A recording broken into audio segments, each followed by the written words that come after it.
चला आता आज बनवूया टमाटरचं सूप। मस्तपैकी टमाटर स्वच्छ धुवून घ्यायचे, छानपैकी पाण्याला उकळी येऊ द्यायची, त्याच्यात टमाटर घालून घ्यायचे, नंतर झाकण ठेवून द्यायचं।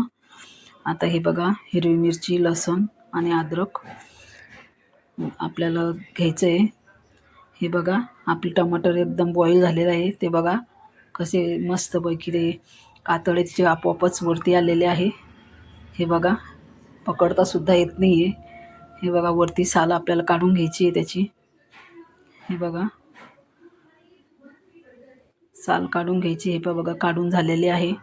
आता मस्त त्याचे बारीक बारीक तुकडे करून घ्यायचे आपल्याला।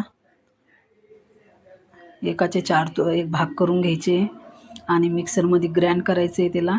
हे बघा, मिक्सरमध्ये टाकून घेऊया आपण। मिक्सरमध्ये टाकून झाल्यानंतर आपल्याला त्याच्यामध्येच आतमध्येच हे घालायचं आहे, हे अद्रक आणि लसूण आणि हिरवी मिरची। मस्त याची छान बारीक पेस्ट करून घ्यायची आहे आपल्याला। हे बघा, पेस्ट बनवून झालेली आहे। हे कढईमध्ये मी थोडंसं तेल घातलेलं आहे, त्याच्यामध्ये जिरं छान मस्त जिरं होऊ द्यायचं आहे। हे बघा, जिरं छान झालेलं आहे, त्याच्यामध्ये आपल्याला ते पेस्ट टाकून घ्यायची आहे।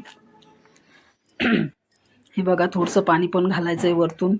मस्त त्याच्यामध्ये थोडंसं मीठ घालायचं आहे, त्याच्यामध्ये थोडंसं तिखट घातलं आहे वरतून मी, आणि थोडंशी मीठ, काळं मीठ पण थोडंसं घालायचं आहे आपल्याला।